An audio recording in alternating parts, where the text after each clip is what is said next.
আসসালামু আলাইকুম এভরিওয়ান। আজকে একটা বিষয় নিয়ে আলোচনা করব, খুবই গুরুত্বপূর্ণ বিষয়।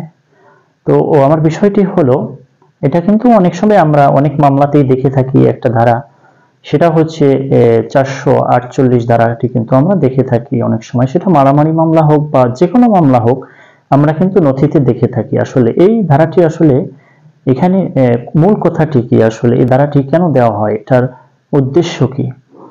সাধারণত এটা ধারাটির কথা হচ্ছে 448 ধারাটা হচ্ছে অনধিকার ঘরে প্রবেশের একটা শাস্তির কথা বলা হয়েছে। তার আগে আমরা একটু জেনে আসবো যে আসলে এই অনধিকার গৃহে প্রবেশের সংজ্ঞাটা কি, আসলে সংজ্ঞা প্রদান করা হয়েছে কত ধারায়। সেটা হলো 442 ধারায় অনধিকার ঘরে প্রবেশের সংজ্ঞা প্রদান করা হয়েছে।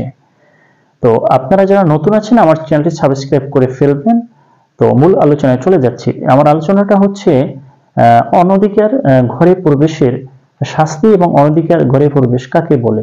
তো প্রথমে আসি যে 442 ধারা অনুসারে বলছে যে কোনো ব্যক্তি যদি অন্য কোনো ব্যক্তির অনধিকার ভাবে, তার অধিকার নেই, তারপরও সে তার বাসস্থানের, যেখানে তারা শোয়ার কক্ষ হতে পারে, বসবাস করে মানুষ, সেখানে প্রবেশ করেছে, অথবা তার একটা সম্পত্তি গচ্ছিত আছে সেখানে প্রবেশ করেছে, অথবা এরকম হতে পারে তার উপাসনালয় আছে একটা মন্দির মসজিদ, সেখানে অনধিকারভাবে প্রবেশ করেছে, ঠিক আছে, সেটাও কিন্তু এই ধারায় অপরাধ হবে 448 ধারার অধীনে।